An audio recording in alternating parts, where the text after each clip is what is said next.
आदिकाल से ही इस धरती पर रहने वाले लोगों की दिलचस्पी हमेशा से ये जानने में रही है कि इस लोक के अलावा क्या दूसरा लोक भी है जहाँ कोई जीव रहते हैं। वैज्ञानिकों को आज तक ऐसे कोई पक्के सबूत नहीं मिले जिन्हें देखकर ये दावा किया जा सके कि एलियनों का अस्तित्व वाकई में है। दावे प्रति दावे तो तरह तरह के होते रहे हैं, कभी किसी अज्ञात उड़न तस्तरी के देखे जाने का दावा, तो कभी धरती पर किसी हलचल का दावा।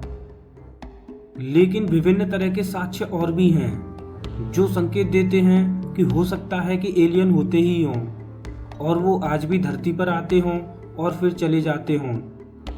क्या आपने कभी सोचा है कि धरती पर ऐसे कई निशान और सुराग मिले हैं जो ना सिर्फ बहुत पुराने हैं बल्कि वो इतने सटीक हैं कि ये सोचना मुश्किल लगता है कि उस काल के लोगों ने उन्हें बनाया होगा। इस कड़ी में स्टोनहेंज के रहस्य से लेकर नाज़का लाइन्स की सत्यता तक सब कुछ शामिल है। अगर हम इस विषय पर काम करने वाले विशेषज्ञों की बात मानें तो एलियनों के होने या ना होने की पूरी कहानी इस सोच पर केंद्रित है कि सदियों पहले कई और ग्रहों पर भी एलियन यानी परलोकी जीवों का वास था। धरती पर पाए जाने वाले कुछ रहस्यों से यही लगता है कि दूसरे ग्रहों के ये प्राणी हमसे कहीं ज़्यादा ज्ञानी हैं और उन्हें विज्ञान की हमसे कहीं अच्छी समझ भी है। विशेषज्ञों का मानना है कि एलियनों के पास ऐसे उपकरण और साधन हैं कि वो धरती पर आते हैं और फिर चले जाते हैं। इस उपकरण को अक्सर अज्ञात उड़न तस्तरी यानी यूएफओ के नाम से जाना जाता है। चपटे गोले के आकार में दिखने वाले इन विमानों के बारे में आज भी कई जगह दावा करते हैं कि उन्होंने यूएफओ को देखा है। इन पर कई किस्म की फिल्में भी बनी हैं। स्टोनहेंज का रहस्य। इंग्लैंड के विल्ट्सर में चट्टानों जैसे बड़े कई चौड़े पत्थर गोलाई के आकार में खड़े हैं। शोधकर्ताओं का अनुमान है कि इसे 3000 ईसा पूर्व में बनाना शुरू किया गया था और इसे बनाने का काम 2000 ईसा पूर्व तक चला, यानी ये लगभग 5000 साल पुराना है। मध्यकाल से बना ये स्टोनहेंज हमेशा से सबके लिए एक रहस्य ही बनकर रह गया कि आखिर इसे बनाया क्यों गया था। आपस में जुड़े और एकदम गोलाई में खड़े इन पत्थरों का राज अभी तक समझा नहीं जा सका है। कई बार इसके निर्माण को दूसरे ग्रह के प्राणियों से भी जोड़कर देखा जाता है। स्टोनहेंज के पत्थर इतने बड़े और विशालकाय हैं कि लगता नहीं कि बिना पर्याप्त साधनों के इन्हें यहाँ लाया जा सकता है या इस तरह से खड़ा किया जा सकता है।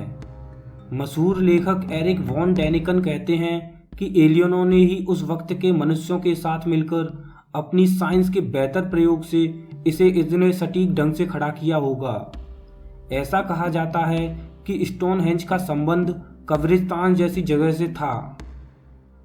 सदियों पहले वहां मानवों के कंकाल और टूटी हड्डियां मिली थीं। इसमें एक बात ये भी जोड़ी जाती है कि ये कोई ऐसी जगह रही होगी जिसमें लोगों की बीमारियों को ठीक करने की दिव्य शक्ति रही होगी।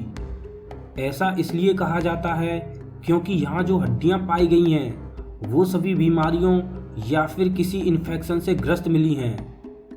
माना जाता है कि स्टोनहेंज में कोई नीले रंग का पत्थर था जिसमें रोगों को ठीक करने की शक्ति थी। नाज़का लाइन्स का रहस्य। दक्षिण अमेरिका के पेरू में ऐसे कई डिजाइन मिले हैं जिन्होंने पुरातत्वविदों को भी अचरज में डाल दिया। ये कई तरह की सीधी रेखाएं हैं और कई दूसरे ज्यामितीय आकार भी, जिनमें पक्षियों, मनुष्यों और जानवरों की आकृति बनाई गई है। वो इतने बड़े हैं कि उन्हें एक बार में केवल ऊपर से ही देखना संभव है, फिर भी इतने सटीक मानो कोई पैमाना लेकर बनाया हो।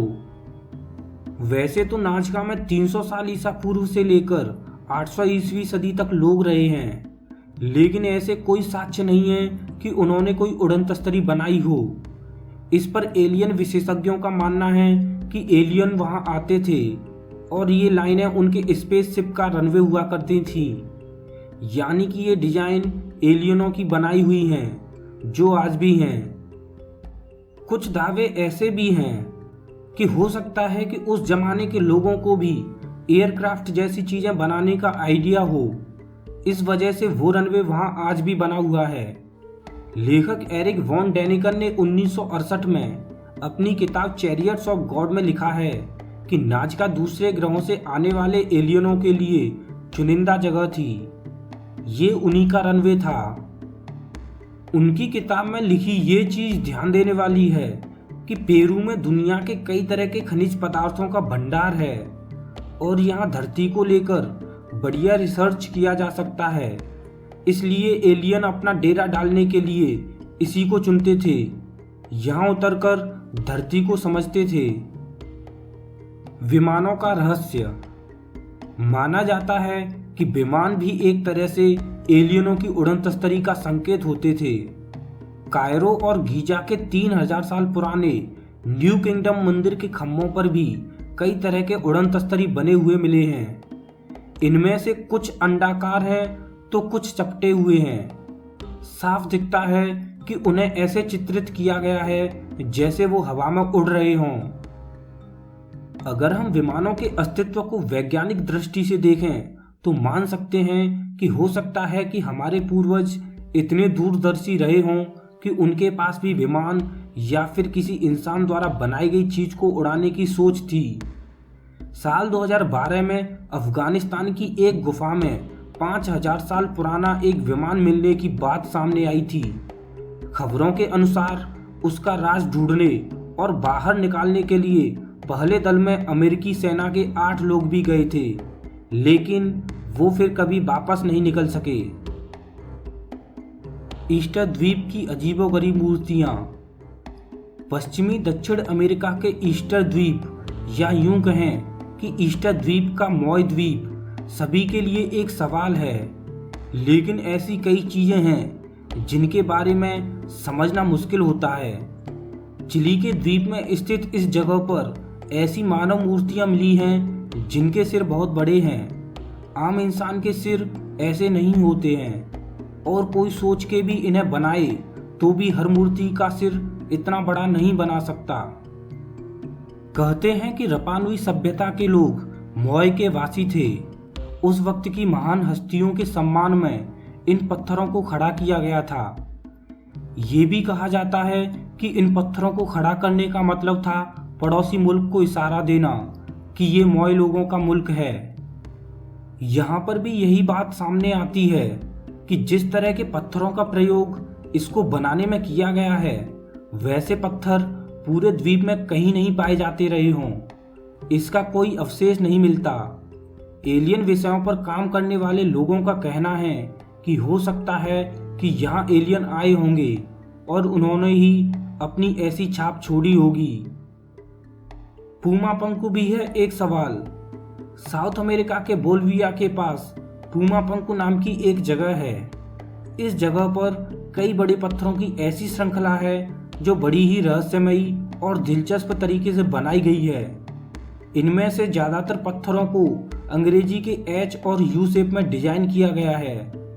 इसके हर पत्थर को बहुत बारीक तरीके से काटा गया है। लगता है हर डिजाइन और कट का कोई ना कोई महत्व होता होगा। हर एक पत्थर 800 टन का है। पुरातत्वविद कहते हैं कि पूमा पंकु से सबसे नजदीक पत्थर की खान भी मीलों दूर थी। पत्थरों को यहाँ तक लाना बड़ा असंभव सा काम लगता है, तो वे वहाँ कैसे लाए गए? ये एक अनसुलझी पहेली है और इनमें जो तकनीक अपनाई गई है वह भी गजब की है। ये अवशेष 1000 साल पुराने हैं। जब इतने सवाल उठते हैं तो कहा जाता है कि कहीं इनके पीछे भी एलियन तो नहीं है।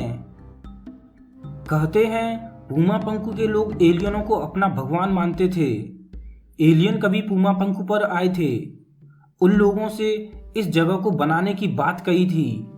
एलियनों ने इसे बनाने में कुछ मदद की थी और हो सकता है कि अपने भगवान को पूजने का ये एक स्थल माना जाता रहा हो। वैसे वैज्ञानिकों का भी अनुमान है कि ये कभी पूजा स्थल रहा होगा। इसके चारों ओर 4 लाख जैसी कोई आबादी बसती रही होगी। हमें नहीं पता कि एलियन हैं या नहीं, लेकिन लोगों के ऐसे भी दावे हैं कि उन्होंने उड़न तस्तरियां देखी हैं। लेकिन अब तक इस बात का कोई पुख्ता वैज्ञानिक सबूत नहीं है। कि किसी दूसरे ग्रह पर जीवन है या इस ब्रह्मांड के अलावा कहीं कोई जीवन है। यह साबित होने तक तो एलियन और यूएफओ मात्र किस्से ही हैं, लेकिन धरती पर पाए जाने वाले रहस्यों को देखें तो लगता है कि बिना किसी तकनीक के उन लोगों ने इन्हें किस तरह अंजाम तक पहुंचाया होगा। वो कौन लोग रहे होंगे। दोस्तों, आज के इस एपिसोड में बस इतना ही। प्लीज़ दोस्तों, हमारी वीडियो को लाइक कीजिए, चैनल को सब्सक्राइब कीजिए और हमें कमेंट में बताइए कि आपको वीडियो कैसा लगा।